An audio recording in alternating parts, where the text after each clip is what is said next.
कुंभ राशि वालों नमस्कार दोस्तों, आप सभी का दिल से स्वागत है हमारे ज्योतिषीय कार्यक्रम में। मेरे साधकों, आज जो संदेश मैं आपको सुनाने जा रहा हूं वो कोई साधारण भविष्यवाणी नहीं होने वाला है। जी हां दोस्तों, संपूर्ण ग्रह गोचर के आधार पर निर्मित किया गया है। जी हां दोस्तों, आज मैं एक ऐसा दुर्घटना का संकेत लेकर आया हूं। यह एक दुर्घटना नहीं बल्कि जिंदगी की समापन का संदेश है। तुम अगर आज की इस वीडियो को शुरुआत से लेकर अंत तक नहीं देखा तो आपको जीवन भर रोना पड़ेगा, क्योंकि एक ऐसी घटना आने वाले 2 दिनों के समय अंतराल में आपके जीवन में होने जा रहे हैं जैसे अगर आप सुनेंगे तो आपके शरीर की रोंगटे खड़े हो जाएगी। आज का मेरा इस वीडियो का मुख्य शीर्षक है कि तुम्हारे जीवन में एक नहीं, दो नहीं, बल्कि एक साथ कई बड़ी घटनाएं होंगी। कई बड़ी मुसीबत का सामना आपको करना पड़ेगा। ये बात आपको भले कड़वा लगेगा, लेकिन इस बार खुशी नहीं बल्कि आपको गम दिया जाएगा। लेकिन क्यों? इसका भी कोई कारण होगा। जब आप इसे जानोगे तो आप अपनी खुद की गलती कहोगे। हाँ दोस्तों, जब इंसानों के जीवन में कोई बड़ी परेशानी आते हैं, कोई बड़ी भयंकर कांड होते हैं या फिर कोई बड़ी घटना होते हैं, तो वह इंसानों की गलतियों का सबसे बड़ी मुख्य वजह होते हैं। और हमें लगता है इन 2 दिनों के अंदर आपकी कुछ गलतियां आपको भारी मुसीबत के जंजाल में फंसा देंगे। जब आप अपनी गलतियों को इन 2 दिनों के अंदर नहीं सुधार पाएंगे तो दोस्तों, आपके अलावा आपकी पूरे परिवार दर्द की आंसू रोएंगे। हाँ दोस्तों, इसलिए अपनी गलतियों को अब बहुत जल्द सुधारना होगा। आज का घटना जो होने वाला है वह पूरे न्याय को खत्म कर देगा। जो अब तक गलत राह की ओर चल रहे थे, अब उसको अपने जीवन में बदलाव करना ही पड़ेगा। अगर तुम भी चल रहे हो तो अभी रास्ता बदल लो, वरना जिंदगी भर पछताते रहोगे। क्योंकि अब समय आ रहा है इंसानों की असलियत पहचान होने का, उनकी सच्चाई उजागर होने का। आज जो अपनी गलतियों को सुधार लेंगे उसको बहुत बड़ी खुशखबरी मिलेगी, और जो आज वही गलतियां बार बार दोहराते रहेंगे उसे इन 2 दिनों के अंदर केवल और केवल आंखों से आंसू देखना पड़ेगा। क्योंकि भगवान उसे ही खुश करते हैं जो सही मार्ग पर चलते हैं, और जो आज सही मार्ग पर चलेगा उसे जीवन में हर धन दौलत सुख शांति मिलेगी। हम जानते हैं कि तुम धन दौलत और सुख शांति के लिए भगवान से कामना कर रहे, लेकिन तुम बेझिझक अपने जीवन में कुछ ऐसी गलतियां कर रहे हैं जिसकी वजह से धन दौलत और शांति तुम्हें नहीं प्राप्त हो पा रहे हैं। यह एक सबसे बड़ी कारण है। जब इसके बारे में आप सुनेंगे तो आपका भी होश उड़ जाएगा। इस वीडियो में आपके जीवन से जुड़ी हर सच्चाई बताने वाले हैं, और सबसे बड़ी वजह भी बताने वाले हैं कि आज तक भगवान आपकी प्रार्थना को क्यों स्वीकार नहीं कर रहे हैं। भगवान आपको क्यों दुख में देखना चाहते हैं। वैसे तो भगवान हर किसी की सहयोग और उनके दर्द में साथ खड़े रहते हैं, लेकिन पिछले कई वर्ष बीत चुका है, लेकिन भगवान आपकी परेशानियों को, आपकी दर्द को फिर भी समझ नहीं रहे हैं। आखिर इसका कारण क्या है? वीडियो जब शुरुआत से लेकर अंत तक देखेंगे और सारी बातों को सुनेंगे तो आप पूरी तरह से उछल पड़ोगे। यह मेरी गारंटी है, क्योंकि इसी वीडियो में जीवन की हर रहस्य उजागर होगा। सबसे बड़ी बात कि आने वाले 2 दिनों के अंदर आपके जीवन में कौन सी वह बड़ी भयंकर घटना होगी और किसके साथ होगी, यह आप सुनकर डर जाओगे। लेकिन डरना नहीं है, क्योंकि यह घटना जो होने जा रहा है ये पूरी तरह से आपको खुश करने के लिए होने चाहिए। क्योंकि हम जानते हैं कि आपसे अभी कुछ लोग न्याय कर रहे हैं, अभी भी कुछ लोग आपके सामने होते हुए तुम्हारी बुराई चाहता है, आपकी खुशियों को गम में बदलना चाहता है।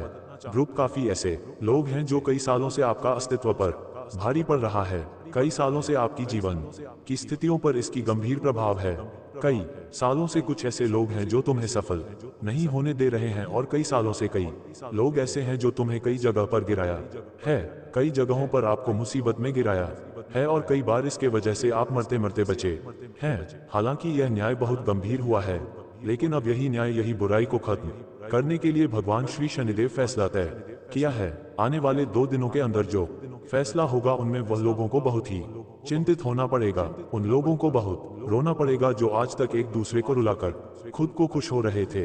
अब वही लोग रोने वाले हैं, क्योंकि उन्होंने एक समय में हर अच्छे इंसानों के साथ गलत किया, हर अच्छे इंसानों के साथ इतना गलत किया कि उसकी हर खुशी छीन लिया, बेवजह लोगों को तकलीफ दिया। लेकिन अब समय आया है अच्छे लोगों का साथ मिलने का और बुरे लोगों का अंत होने का। आने वाले 2 दिनों के अंदर अब उन लोगों को काफी खुशियां मिलने वाले हैं, और वह लोग अब खुशियां प्राप्त करने के लिए तैयार हो जो अब तक लोगों का अपमान सह रहे थे, अब तक लोगों का धोखा सा रहे थे, अब तक परेशानी की जिंदगी की रही थी। अब वह लोग शनिदेव की कृपा के कारण वह सारी खुशियों को प्राप्त करोगे जो तुमने आज से पहले सपनों में देखा करते थे। एक बात सत्य है कि जिन्होंने आपके चेहरे से खुशियां छीन ली थी या फिर जो सफलता प्राप्त करने से रोक लिया, अब वह लोग आपके जीवन पर किसी प्रकार की गहरा असर नहीं डाल सकता है और वह खुशियां भी, वह सफलता भी आपको मिलेगी।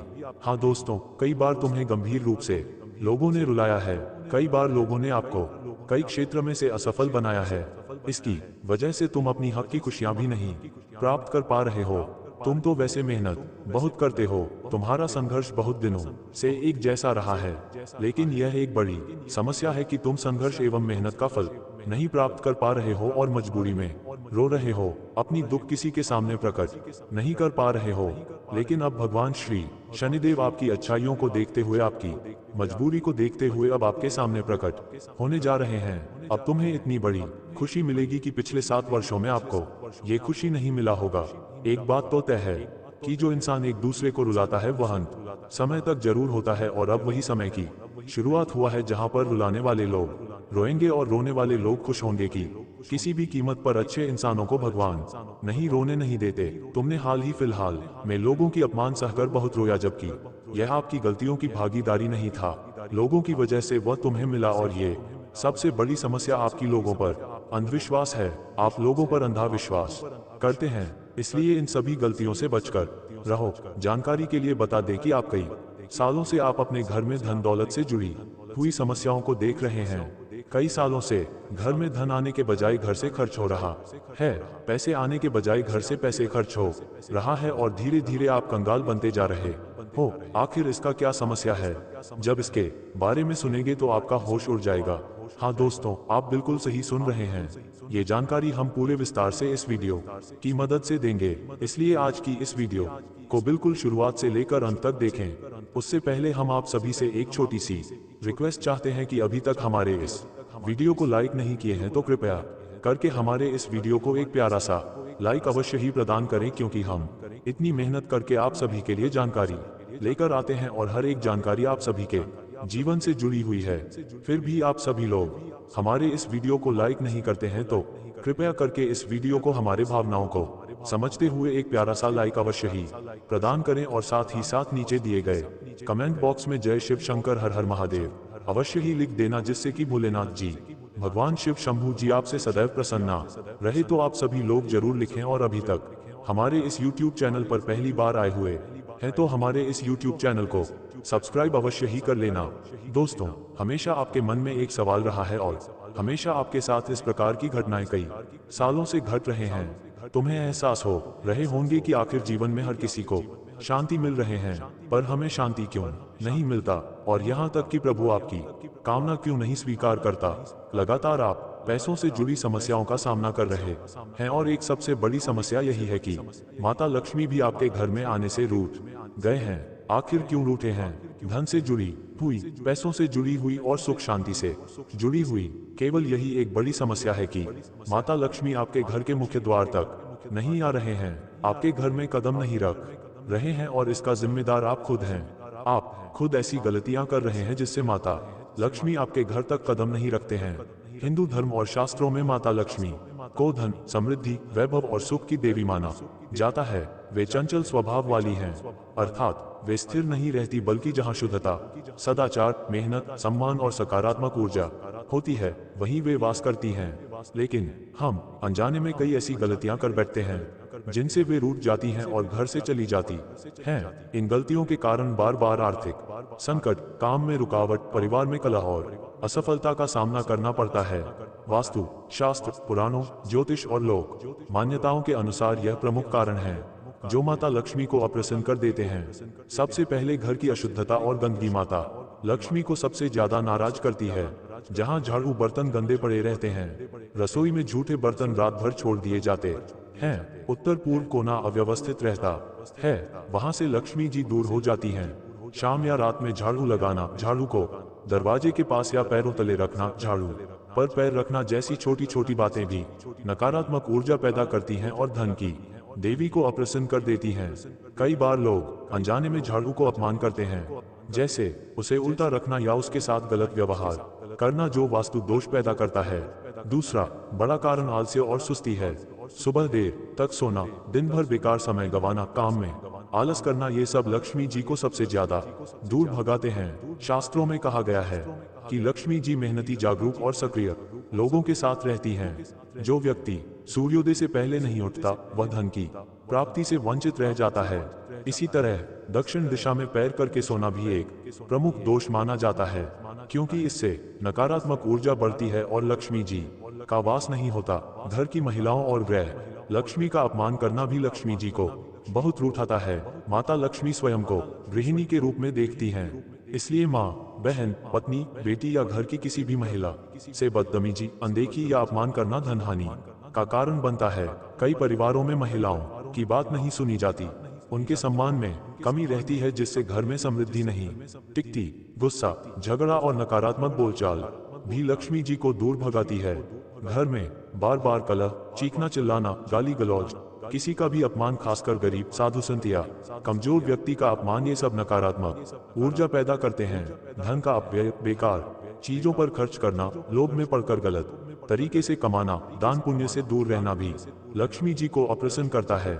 नशा करना, शराब, जुआ जैसी बुरी आदतें तो सीधे धन नष्ट करती हैं और लक्ष्मी जी को घर से बाहर कर देती हैं। कुछ अन्य सामान्य गलतियां, जैसे सूर्यास्त के समय सो जाना, दहलीज पर बैठकर खाना, पितरों का तर्पण न करना, साधु संतों या भगवान विष्णु का अपमान करना, नल से पानी टपकना, तुलसी या मन प्लांट का अचानक सूख जाना, रसोई में दूध गिरना, झाड़ू बार बार टूटना, ये सब लक्ष्मी जी के रूठने के संकेत माने जाते हैं। वास्तु दोष, जैसे घर में अव्यवस्था, गंदगी फैलाना, अनियंत्रित जीवन शैली भी इनमें शामिल है।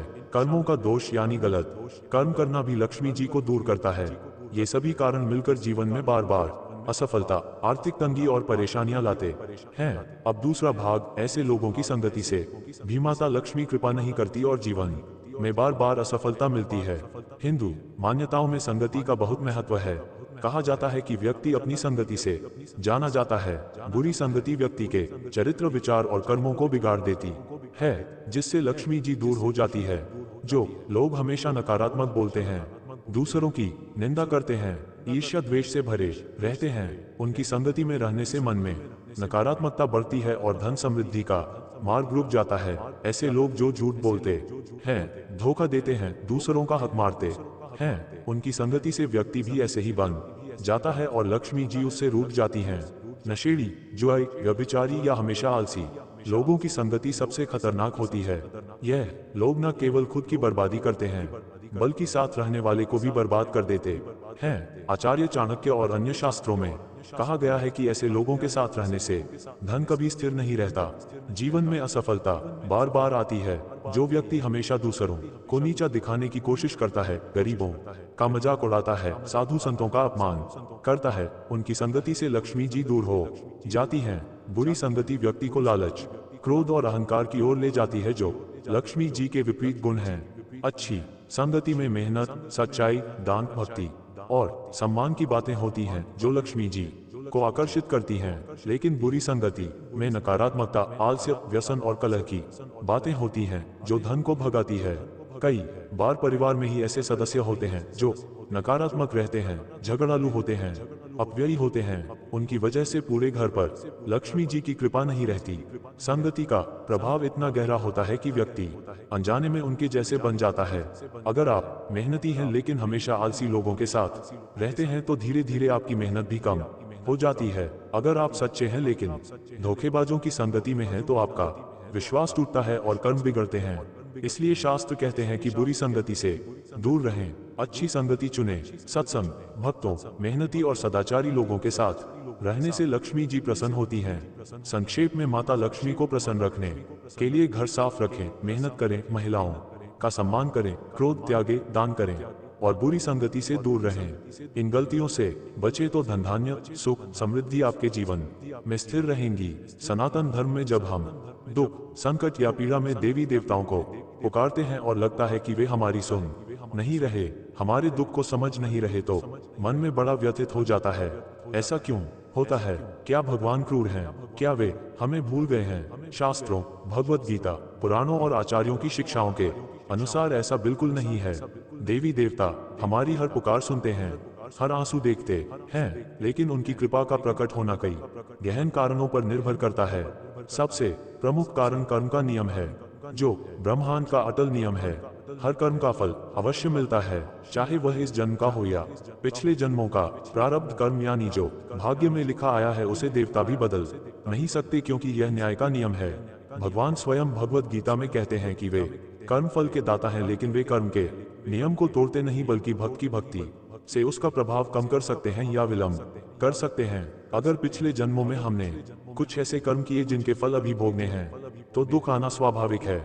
ये दुख सजा नहीं बल्कि शुद्धिकरण है। जैसे आग में तप कर सोना शुद्ध होता है, वैसे ही आत्मा दुख से शुद्ध होती है और मोक्ष की ओर बढ़ती है। दूसरा बड़ा कारण हमारी भक्ति में कमी या दिखावा है। भगवान भाव देखते हैं, शब्द नहीं। कई बार हम मंदिर जाते हैं, मंत्र जपते हैं, लेकिन मन कहीं और भटकता रहता है, कामना, क्रोध, लालच, ईर्ष्या में। भगवान कहते हैं कि वे मन की अवस्था देखते हैं, बाहरी कर्म नहीं। अगर प्रार्थना में सच्चा भाव, पूर्ण समर्पण और श्रद्धा नहीं है, तो वह प्रार्थना ऊपर नहीं पहुंचती। जैसे कोई बच्चा रोता है, लेकिन उसका रोना माँ को छूता नहीं, अगर उसमें सच्चाई ना हो। भक्ति में श्रद्धा और विश्वास सबसे महत्वपूर्ण है। भगवत गीता में श्री कृष्ण कहते हैं कि जो भक्त पूर्ण रूप से मुझे समर्पित हो जाता है, मैं उसकी रक्षा करता हूँ। लेकिन अगर भक्ति आधी अधूरी है या सिर्फ संकट में याद करते हैं और बाकी समय भूल जाते हैं, तो कृपा विलंब से मिलती है। कई बार देवता सुनते हैं, लेकिन हमारी मांग हमारे लिए हानिकारक होती है, इसलिए वे उसे नहीं देते। माँ बच्चे की हर मांग नहीं मानती, क्योंकि वह जानती है क्या अच्छा है। भगवान भी हमारे लिए वही करते हैं जो आत्मा के लिए कल्याणकारी है, भले ही हमें तुरंत समझ ना आए। तीसरा कारण हमारी अपेक्षाएं और अहंकार हैं। हम सोचते हैं कि पूजा कर ली, दान दे दिया तो भगवान को मजबूर कर लिया, लेकिन भगवान किसी के अधीन नहीं होते, वे स्वतंत्र हैं। अगर हमारी प्रार्थना में मुझे ये दो व दो की भावना ज्यादा है और समर्पण कम है, तो वह प्रार्थना स्वार्थपूर्ण हो जाती है। शास्त्र कहते हैं कि भगवान को भोग लगाने से ज्यादा महत्वपूर्ण है भाव लगाना। कई बार दुख इसलिए आता है ताकि हमारा अहंकार टूटे, हम झुके और सच्ची भक्ति सीखें। जैसे ध्रुव, प्रहलाद, मीरा, सुदामा जैसे भक्तों को पहले परीक्षाएं दी गई, फिर कृपा मिली। दुख परीक्षा है, पुरस्कार नहीं। जब हम दुख में भी भगवान का नाम लेते रहते हैं, तब वे प्रसन्न होते हैं और कृपा बरसाते हैं। चौथा कारण हमारी समझ की सीमा है। हमारी बुद्धि सीमित है, हम केवल वर्तमान देखते हैं, लेकिन भगवान पूरे जीवन, पिछले जन्म और आगे के कल्याण को देखते हैं। जो हमें दुख लगता है वह शायद हमारी आत्मा के लिए आवश्यक है। पुराणों में कई कथाएं हैं जहां भक्त को पहले कष्ट दिए गए ताकि वह और मजबूत बने। भगवान कभी हमारी पुकार सुनी नहीं छोड़ते, बस उनका जवाब हमारी अपेक्षा से अलग होता है। कभी वे दुख को नहीं हटाते, बल्कि दुख सहने की शक्ति देते हैं। कभी वे समस्या को हल करते हैं, लेकिन हम पहचान नहीं पाते। कई बार जवाब देर से आता है, क्योंकि समय अभी नहीं आया। जैसे बीज बोया जाता है, वह अंकुरित होने में समय लेता है। धैर्य और निरंतर भक्ति से ही फल मिलता है। पांचवा कारण हमारी जीवन शैली और पाप हैं। अगर हम जानबूझकर पाप करते हैं, झूठ, छल, हिंसा, नशा, दूसरों का अपमान और फिर प्रार्थना करते हैं, तो मन में अपराध बोध रहता है। भगवान कहते हैं कि जो भक्त पाप से दूर रहकर मुझे याद करता है, मैं उसकी रक्षा करता हूँ। अगर हम दुख में भी दूसरों को दुख देते हैं, तो कृपा कैसे मिलेगी। छठा कारण संगति और वातावरण है। बुरी संगति, नकारात्मक विचार, क्रोधी लोग हमारे मन को दूषित करते हैं, जिससे भक्ति कमजोर पड़ती है। अच्छी संगति, सत्संग से मन शुद्ध होता है और पुकार मजबूत बनती है। सातवां और अंतिम कारण यह है कि कई बार देवता हमारी पुकार सुनते हैं, लेकिन हम सुन नहीं पाते। वे जवाब देते हैं सपने में, संकेत से, किसी व्यक्ति के माध्यम से या परिस्थितियों के बदलाव से, लेकिन हमारी आंखें बंद हैं। हम सिर्फ अपनी अपेक्षा देखते हैं। जैसे कोई खोया हुआ सामान ढूंढता है, लेकिन जगह पर नहीं देखता। संक्षेप में, देवी देवता हमारी पुकार हमेशा सुनते हैं, हमारे दुख को अच्छी तरह समझते हैं, क्योंकि वे हमारे हृदय में विराजमान हैं। वे हमें छोड़ते नहीं, बस उनका तरीका हमारी समझ से परे होता है। कर्म का नियम, भक्ति की शुद्धता, समर्पण, धैर्य, सदाचार, ये सब मिलकर कृपा का द्वार खोलते हैं। जब हम पूर्ण समर्पण करते हैं, कहते हैं, हे प्रभु, जो तुम्हारी इच्छा, तब वे तुरंत प्रतिक्रिया देते हैं। दुख जीवन का हिस्सा है, लेकिन भक्ति से वह बोझ हल्का हो जाता है और अंत में आनंद मिलता है। इसलिए निराश ना हो, पुकार जारी रखें, भाव शुद्ध करें, कर्म सुधारें, भगवान अवश्य सुनेंगे। बस समय और तरीका उनका है। अब बात करेंगे कि अगर देवी देवता आपकी आराधना को स्वीकार नहीं कर रहे हैं, तो इसके लिए आपको क्या रास्ता अपनानी चाहिए और क्या करना चाहिए, ताकि देवी देवता आप पिछले समय से मेहनत कर रहे हैं, जो संघर्ष कर रहे हैं, माँ मेहनत सफल जाए और वह संघर्षों का कामयाबी हमें मिले। तो बिल्कुल वीडियो को ध्यान से सुनिए। सनातन धर्म के अनुसार देवी देवता हमारी पुकार हमेशा सुनते हैं, लेकिन उनकी पूर्ण कृपा तब प्राप्त होती है जब हमारी भक्ति सच्ची, निरंतर और समर्पण पूर्ण होती है। भगवत गीता, श्रीमद् भागवत महापुराण, पुराणों और आचार्यों की शिक्षाओं से पता चलता है कि भगवान की कृपा प्राप्त करने का सबसे सरल, शक्तिशाली और प्रभावी मार्ग भक्ति योग है। भगवान श्री कृष्ण स्वयं गीता में कहते हैं कि जो भक्त पूर्ण समर्पण से मुझे याद करता है, मैं उसकी हर कठिनाई दूर करता हूँ और सफलता प्रदान करता हूँ। कृपा प्राप्त करने के लिए सबसे पहले मन की शुद्धता आवश्यक है। मन में क्रोध, लोभ, ईर्ष्या, अहंकार और कामना का बोझ हो तो भक्ति अधूरी रहती है। इसलिए पहले सदाचार अपनाएं, झूठ, छल, हिंसा, निंदा से दूर रहें। दैनिक जीवन में सत्य बोले, दूसरों का सम्मान करें, गरीबों दुखियों की मदद करें, क्योंकि भगवान कहते हैं कि जो मेरे भक्तों की सेवा करता है वह मेरी सेवा करता है। सच्ची भक्ति के 9 प्रकार बताए गए हैं, जिन्हें नवधा भक्ति कहते हैं। इनमें श्रवण अर्थात भगवान की लीलाओं, गुणों और नामों का सुनना सबसे पहला है। रोजाना श्रीमद् भागवत महापुराण की कथा सुने या पढ़ें। रामायण, महाभारत या विष्णु पुराण की कथाएं सुने, क्योंकि इनसे मन शुद्ध होता है और भगवान प्रसन्न होते हैं। दूसरा कीर्तन है, अर्थात भगवान के नाम का गान करना। हरे राम हरे कृष्ण यूएम नमः शिवाय, जय मां दुर्गा जैसे मंत्रों का कीर्तन करें। कीर्तन से नकारात्मक ऊर्जा दूर होती है और कठिनाइयां समाप्त होने लगती हैं। तीसरा स्मरण है, अर्थात हर समय भगवान का नाम जपना और उन्हें याद रखना। जप के लिए माला का उपयोग करें, कम से कम 108 बार रोज जपें। चौथा पाद सेवन है, अर्थात भगवान के चरणों की सेवा, जैसे मंदिर में झाड़ू लगाना, दीपक जलाना या घर में पूजा स्थल साफ रखना। पांचवा अर्चन है, अर्थात फूल, चंदन, अगरबत्ती से पूजा करना। छठा वंदन है, अर्थात नमस्कार प्रणाम करना। सातवां दास्य है, अर्थात खुद को भगवान का दास मानकर सेवा करना। आठवां सख्य है, अर्थात भगवान को मित्र मानकर हर बात उनसे साझा करना। नौवां आत्मनिवेदन है, अर्थात पूर्ण समर्पण, कहना कि हे प्रभु अब सब तुम्हारा है। भगवान की कृपा के लिए सबसे महत्वपूर्ण है पूर्ण समर्पण और निष्काम भाव। गीता में श्री कृष्ण कहते हैं कि जो भक्त फल की इच्छा किए बिना कर्म करता है और सब कुछ मुझे अर्पित कर देता है, मैं उसकी रक्षा करता हूँ। इसलिए पूजा में मांगने से ज्यादा समर्पण करें। रोज सुबह उठकर स्नान करें, साफ वस्त्र पहने, भगवान का ध्यान करें और कहें, हे प्रभु आज का दिन तुम्हारे चरणों में अर्पित है। दिन भर में भी हर कार्य से पहले और बाद में उनका नाम लें। इससे जीवन की हर कठिनाई आसान हो जाती है, क्योंकि भगवान स्वयं मार्गदर्शन करते हैं। देवताओं को प्रसन्न करने के सरल उपाय भी बहुत प्रभावी हैं। सबसे पहले गणेश जी की पूजा करें, क्योंकि वे विघ्नहर्ता हैं। रोज सुबह गणेश अथर्वशीर्ष या वक्रतुंड महाकाय मंत्र का जप करें, इससे सभी बाधाएं दूर होती हैं और सफलता